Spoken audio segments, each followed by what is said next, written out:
Welcome to The Thing About Austen, a podcast about Jane Austen's world. I'm Zan. And I'm Diane. And this episode, we're talking about the game of speculation.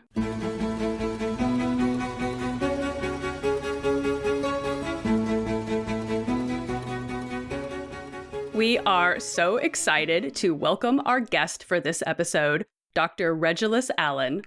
Dr. Allen is an associate professor in the English department at Cal Poly San Luis Obispo, where she teaches Restoration and 18th century British literature, British Romanticism, and African American literature.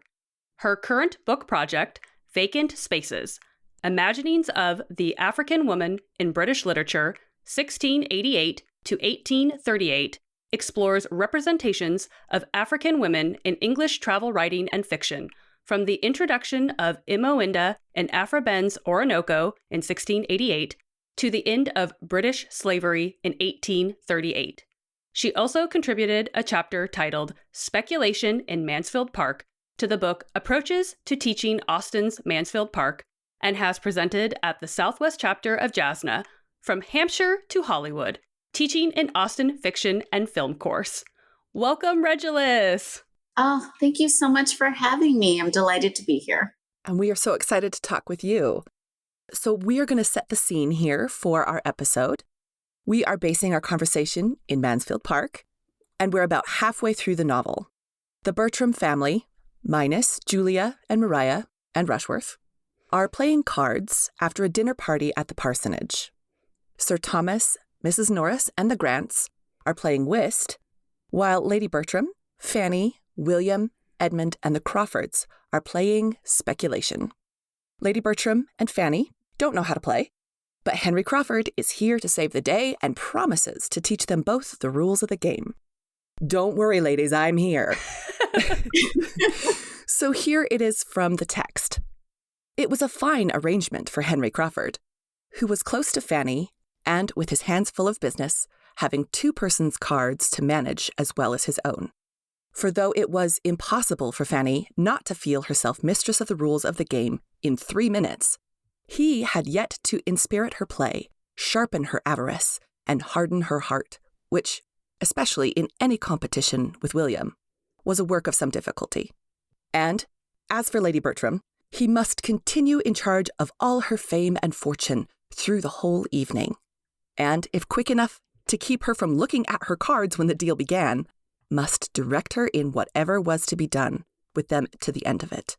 He was in high spirits, doing everything with happy ease, and preeminent in all the lively turns, quick resources, and playful impudence that could do honor to the game. So he's pretty much directing the whole game himself. Henry Crawford's having a great time. He's loving life. And throughout the rest of the chapter, we get just a lot of conversation, particularly about Edmund's future home, Thornton Lacey, interspersed with this occasional commentary on the gameplay that's happening. So, Regulus, could you start us off just by telling us about the game of speculation? Like, how does one play speculation? What are the rules of play? Well, I'll start that speculation was probably first played in England at the very end of the 1700s. So the Oxford English Dictionary was first recorded usage of speculation as a name for a card game was in 1804 in another of Austen's works, her unfinished novel, The Watsons, which she was writing in 1804. But the word appeared in print even earlier in the 1800 London edition of Hoyle's Games Improved. So Edmund Hoyle was born in 1672. He was an English author of several books on the rules of card games. And in the 1740s, he worked as a whist teacher for upper-class families. Yeah, nice work if you can get it. Oh, yeah. And he published a treatise on whist in 1742, and he went on to publish many books on other card games. And his works were widely distributed and pirated long after his death in 1769. So he died 6 years before Austen was born. But His works were so popular that today you will see many card decks and game rule books that bear his name. Right. And the phrase, according to Hoyle, has become proverbial for according to the rules. So the 1800 London edition of Hoyle's games was one of the many posthumous adaptations of his work, and that's when speculation was first included. Okay.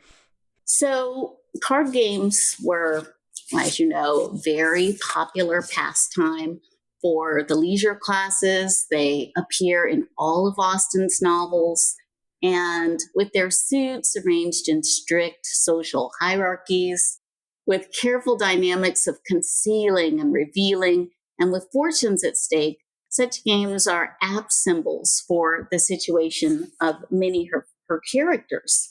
So when I do my Jane Austen seminar at Cal Poly, for each book, I teach the students to play a game featured in that novel. Oh, I love that. That's fun. And my students love it. We play, and then we discuss how that game represents the novel's themes and what the playing of it reveals about the characters. So some of the games we play are word games like charades, but most of them are card games. And I always adapt the rules for my class from versions of Hoyle's games.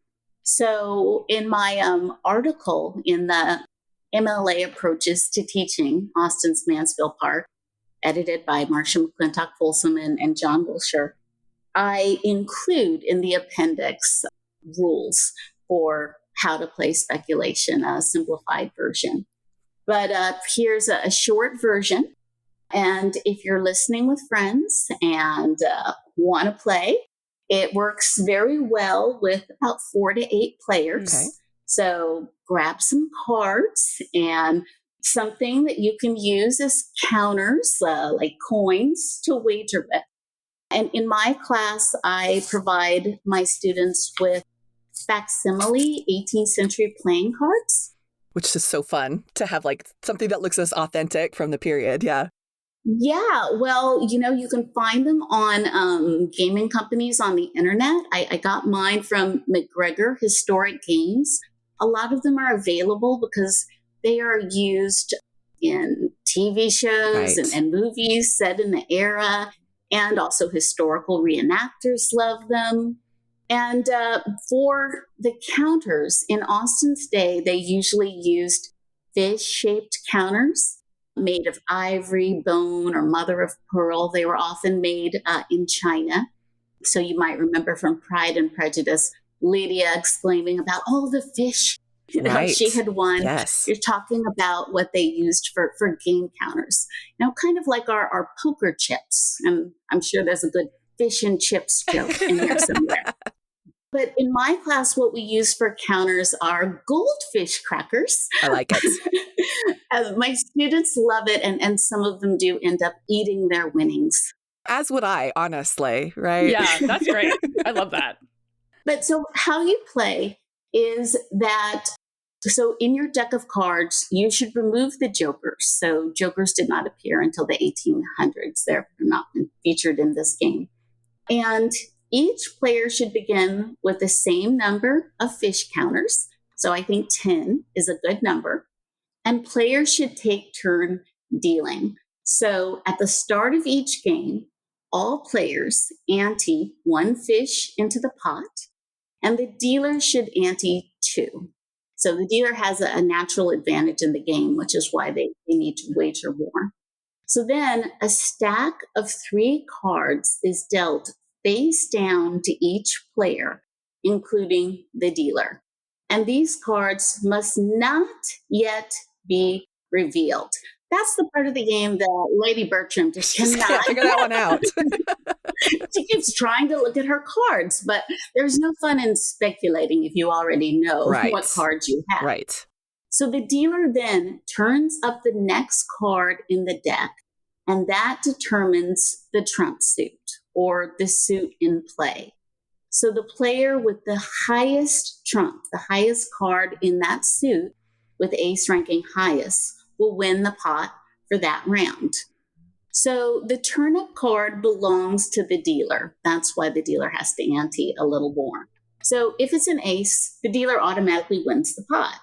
But if the card is not an ace, it still may end up being the highest trump of that round, since the other cards have not yet been revealed. So then the other players may speculate or offer to buy it with some of their fish counters. And the dealer decides if they want to keep this trump card or, sell it to the highest bidder. So as you're offering to buy the card, you need to keep in mind how many fish are in the pot. So if 4 people are playing, there's going to be 5 fish in there. My students start with 10, so they've only got, now that's a pretty big pot, but you don't want to risk too much to win a pot of 5 fish. And that's Mary Crawford's problem. Right. She pays, I think, a little too high and takes some pretty big risks for the pot. So afterwards, each player, beginning with the one to the left of the dealer or whoever owns the highest trump card if someone else bought it, they turn over the card at the top of their stack. And this continues, omitting the player who holds the highest trump until someone else turns over a higher trump card. And then that person may then choose to keep that trump or sell it to the highest bidder. And the more speculating that takes place, the more exciting that the game becomes.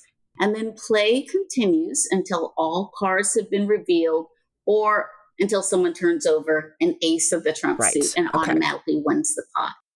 Now, this is an important part of the rules. If an ace is turned over or the game is otherwise won before all the cards have been revealed, the dealt cards are all turned face up before they are discarded so that each player can note which cards are no longer in play. Okay, so if you're counting cards, you can kind of get really into this. Exactly. And that is why Fanny is so good at this game. She pays attention. Right. And that's why I believe that Jane Austen was also very good at this game. She had an eye and a capacious memory for detail. But a player who can recollect which superior cards of each suit have already appeared will have the advantage of making more informed speculations in future rounds. So then the deck is then passed to the person on the previous dealer's left, and a new deal begins. Okay. I like this. There's a lot of maneuvering going on. So after the first person turns over their card, do you speculate on every single card that gets turned over?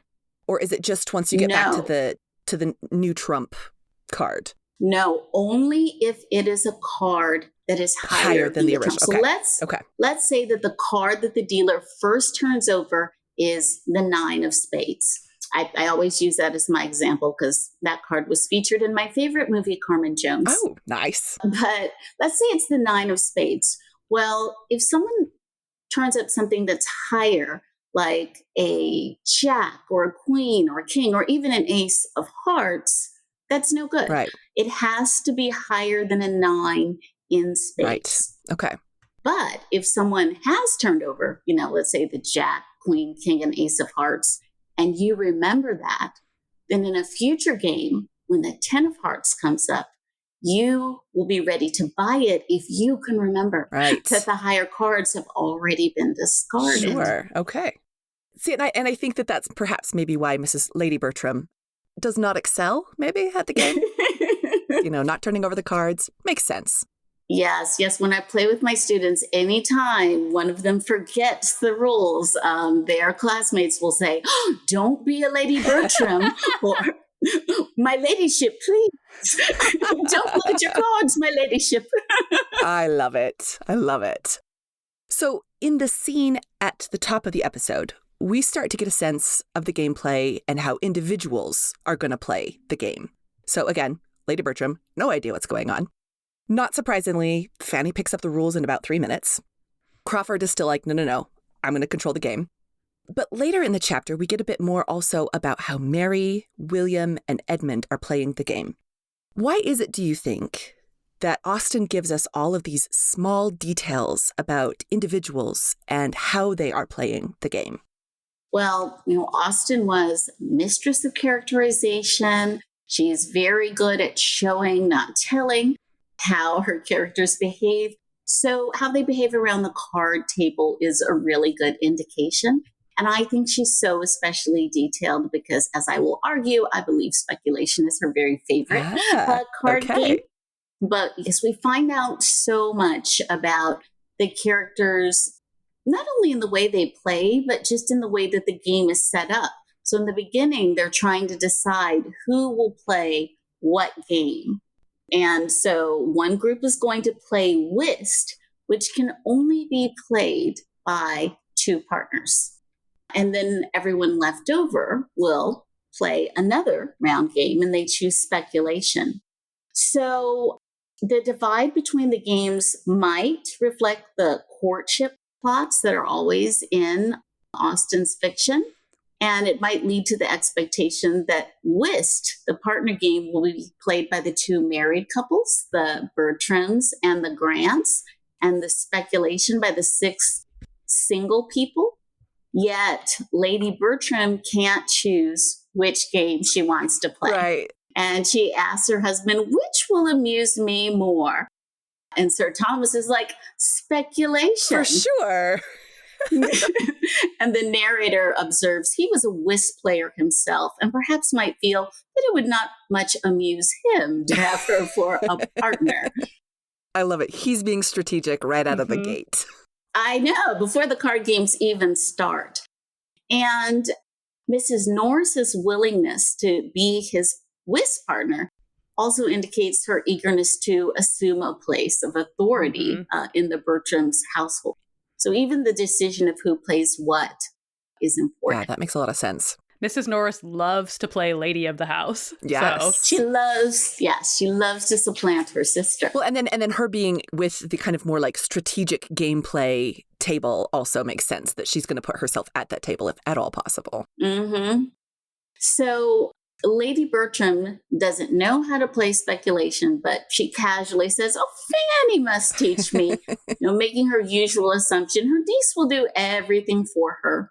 But because Fanny's also a first-time player, that is why Henry volunteers to teach both ladies. Which he's very happy to do. Yes. Mm-hmm. I am here, your knight in shining armor. Yes. And when Sir Thomas asked his wife how she's enjoying the game, she says, "Very entertaining indeed. A very odd game. I do not know what it's all about. I am never to see my cards, and Mr. Crawford does all the rest." It's a good thing that Hoyle is providing rules on how to play cards and not Lady Bertram. Right. The way to play speculation, just don't look at your cards and wait for someone else to do it all for you. But also very in keeping with her character. Absolutely. And again, very much in keeping with Henry Crawford's personality, because he's more than happy to do that. Yes. So Henry is able to basically play Lady Bertram's hand for her as well as his own while he's coaching Fanny. And the narrative says he approaches everything with playful impudence. And my students often note that he is an expert player, not only at cards, but also as an actor in the young people's ill-advised attempt to perform the racy play Lover's Vows, but also a player in the modern sense of having dalliances with many women. Yes, Henry Crawford would say, "Hey, don't hate the player, hate the game." But he's managing three hands at once, and I think that kind of points to the love triangle he previously sparked with the Bertram's two daughters. That is so funny. Yeah, he manages his card games like he manages his ladies. Yes. And while he's playing, he has set his sights on making Fanny all for him as well.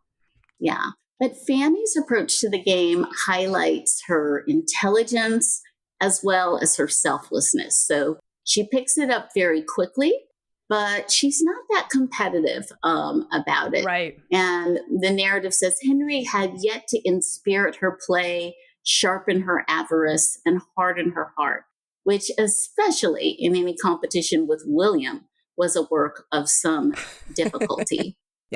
She does not want to take a single fish not from her William. beloved brother. And you could totally see Henry being like, okay, you got to do this. You could win. And she's like, leave me alone. Back off. I'm playing it the way I want to. And that he can't make Fanny play the way he wants her to play. Yeah, both in the card game and when he is trying to woo her. Yes. And that speaks so highly of her resolve as a character. Like, her core is quite impressive. Yeah. Edmund notes that after Fanny has won, she'd much rather the game were William's. He says, poor Fanny, not allowed to cheat herself as she wishes. So even though Fanny would prefer William to win, he's a less altruistic player of the game. And after attempting to buy a queen from his sister without offering half her value, he tries to sell a knave to Mary Crawford at an exorbitant rate. And usually when we see William in the novel, the feature that really stands out is his desire to rise from poverty through the ranks of the Navy. And his manner of mercilessly playing the game to win the most money aligns with that ambition. Yeah. So when we read in the final volume how William is made second lieutenant, we hear all his thoughts are on his ship, including conjectures how she would be employed, schemes for an action with some superior force, which, supposing the first lieutenant out of the way, and William was not very merciful to the first lieutenant, was to give himself the next step as soon as possible, or speculations upon prize money. So he's just always speculating. This game is very good for him. Absolutely. He's got to make his play. He's got to make that money. So it makes sense that would be how he plays. Mm-hmm. No, have to admire the come up. So Mary Crawford is also very ambitious. And after she risks everything to buy a single card, she exclaims, "There, I will stake my last like a woman of spirit. No cool prudence for me. I'm not born to sit still and do nothing. If I lose the game, it shall not be from not striving for it." Yeah, so Mary Crawford is also always striving. Yeah. She's striving to lure Edmund away from his plans of becoming a clergyman and transform him into a fashionable gentleman and suitable marriage partner for herself. She's got plans. She's got plans that she's trying to put into action. Yeah. Well, and I like that it's also that she's doing some small digs there. Like, I'm not going to just sit still. It's a very barbed statement here that it's not just about the cards. There's definitely a subtext to this where she's like, I'm going to risk it all and I'm not going to stay still. I won't stay still. You can't stop me. It's a pretty gutsy thing to state. Yeah. That's Mary Crawford. Can't stop, won't stop. Yes. Yep. Yes. So, Regulus, in your own work, Speculation in Mansfield Park, you write, quote, "The scene concerns some of the novel's central issues: the improvement of estates, decisions about courtship and marriage, the relationship of a clergyman to his parishioners, and the tension between diversion and duty." So, within the context of this game of speculation, how do you see this card game as providing commentary on some of those broader issues beyond just the characterizations? Yeah. So the most obvious definition of speculation and why the game bears that name is it's an undertaking of an enterprising nature, especially one involving considerable financial risk on the chance of unusual profit. So we've talked about how many of the characters are looking at the opportunity to rise in class or in rank. And that's always so important to Austen's novels. And I think that that's also something involved in just the hierarchical nature of card suits. In fact, one potential challenge that my students have when we play with the facsimile cards from the 18th century is that they don't have numbers or letters in the corner like our cards do, such as K for king. And a lot of times my students have trouble distinguishing between the jacks and the kings. And I think, though, that difficulty demonstrates a point about how Austen's society was much more attuned than ours to the distinction of rank. Right. In fact, in Austen's day, what we call jacks were called knaves. And that older name signifies a servant, a status that players in Austen society would see as antithetical to the royal king. But they look alike to Okay. my students. In fact, in the 17th century game of All Fours, the knave of the trump suit was called the jack, which is how that card eventually got the name that we use today. And just as far as this kind of enterprising element of speculation, this gambling game echoes several elements of the narrative that involve economic risk. So the threat to Sir Thomas's fortune comes from some recent losses on his West India estate. His Antiguan sugar plantation may have become a shakier investment when Britain abolished the slave trade in 1807. Another kind of questionable venture that the novel explores is the improvement of estates, which becomes a fashionable but costly endeavor for the era's landed gentry. So Henry Crawford's proposals to renovate Edmund's property at Thornton Lacey are discussed while they're playing cards. And Henry wants to basically change the orientation of the whole Just house. turn the whole house around. Not a problem. Exactly. But that would be a ruinous investment, even for someone with a more comfortable income than a clergyman like Edmund. Another economic venture that the speculation scene highlights is the marriage market. And the card party is the first time that Sir Thomas notices Henry's attentions to Fanny. And although, he's careful to separate himself from people who would make those kind of observations, he's making them and thinking this might be his niece's chance to marry the wealthy man whose attention she has attracted. And just 2 chapters later, he organizes a ball in Fanny's honor for her formal introduction to society. And he forces her to participate in what sounds closest to a business venture, what the novel calls the trade of coming out.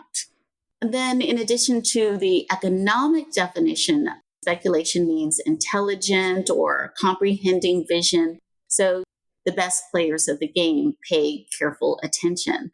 That is why Fanny is so much better at it than Lady Bertram.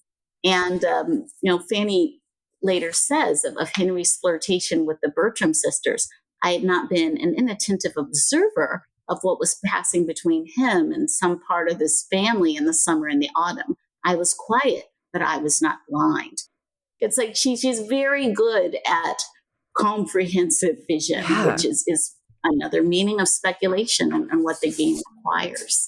She's the only one who seems to be seeing the full big picture. Exactly. Yes, Fanny is often on a whole other level than the rest of her family. Yeah. Now, speculation also refers to the conjectural anticipation of something. So players hang their hopes on the possibility of a winning card. And when the game comes to a close, Mary's agreeable fancies of Edmund as a fashionable spouse are upset by the talk of ordination. The narrative says she's no longer able, in the picture she had been forming of a future Thornton, to shut out the church and sink the clergyman and see only the respectable, elegant, modernized, and occasional residence of a man of independent fortune. And a house that has been completely turned as well. Yeah. And at this point, the narrator engages in a little game herself, employing wordplay to sum up the situation with the pun, all the agreeable of her speculation was over for that hour. Yeah, that fantasy bubble has just been burst for her. She took a gamble on the younger son, and it just really did not pay off for her. Yeah. And lastly, speculation means the contemplation, consideration, or profound study of some subject. And although this definition doesn't seem to apply to the light entertainment of a card game, when whist is over and Sir Thomas wanders over to observe the round game, the conversation suddenly turns to the serious topic of the responsibilities of the clergyman. And that tension between these subjects is captured by Mary's exasperated feeling that, quote, it was time to have done with cards if sermons prevailed. And I think that quote is so important because there doesn't need to be this strict divide between light diversions and weighty lessons. And I think that that's something that really comes across in all of Austen's novels, that ability to use amusing pastimes as a medium to present material weight. And that's why I also think that it is perfect to teach novels with fun card games. Right. So it makes sense as a pairing. Absolutely. So, I mean, at this level of detail, we are obviously understanding that Austen is very familiar with the game. She's weaving it into this chapter in some really meaningful ways. So, do we have maybe some evidence or information about how Austen plays speculation in her own life? Because you mentioned earlier that you think this might be her favorite card game. Yes. As her correspondence with her sister Cassandra reveals, the game was one that she had a particular affection for. So, in a letter to her sister, dated the 24th of October, 1808, she describes how she had been attempting to console her two young nephews, George and Edward, a few weeks after the death of their mother and her sister-in-law, Elizabeth Bridges Knight. And the games were a welcome distraction to the boys. And when she's continuing with the events on the 25th of October, she writes to Cassandra, "Our evening was equally agreeable in its way.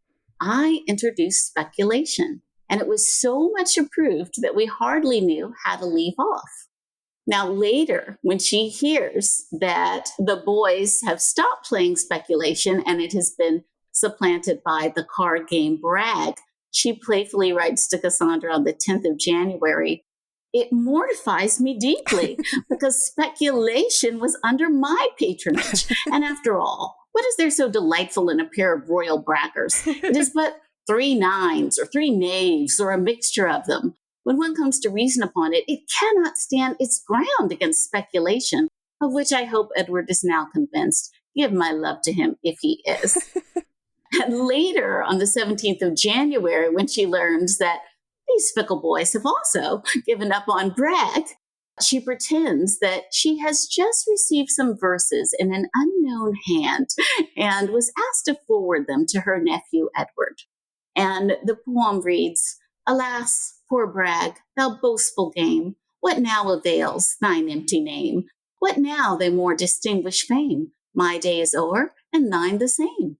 For thou, like me, art thrown aside at Godmersham this Christmas tide. And now, across the table wide, each game, save Bragg or Spec, is tried. Such is the mild ejaculation of tender-hearted speculation." So, I love this poem. I mean, she's a mistress of wordplay, card play, and her personification of speculation in that poem as tender-hearted emphasizes, I think, the soft spot that the game holds in her heart because she associates it with her beloved nephews. Yeah. And I think that that's why she singles it out for special attention when she begins composing Mansfield Park a few years later. That is such a sweet anecdote to have that speculation is so clearly. I love that she said it's a game under her own patronage, but that it's so deeply entrenched in her relationship with her nephews. That's so adorable. I love everything about that. Yeah. She began writing Mansfield Park just shortly after in 1811. And I like the way that she describes speculation as tender-hearted because that's very similar to how Fanny's manner of playing the game is described when she doesn't want to be, too aggressively competitive. Yeah. Oh, speculation. We all need to get ourselves our reproduction cards and a bag of goldfish and have a great time. And play the tender-hearted game. Yes. Yes, absolutely. Yeah, if you're listening to the podcast, it's time to call up some of your friends, swing by the store, grab a bag of goldfish, you're going to have a great time. Yes, absolutely. That's what I'm going to do tonight. I always like the idea. I feel like you could kind of do it would be like a fun Jane Austen evening is to play speculation, but sort of assign players roles, like almost like a murder mystery so you party. have to play it like the character? Yeah, so like you need to play it like you're Fanny. You need to play this like you're Mary. Great party idea. Well, Regulus, thank you so much for coming on and talking to us about the game of speculation. Where can our listeners learn more about your projects and everything that you've got going on?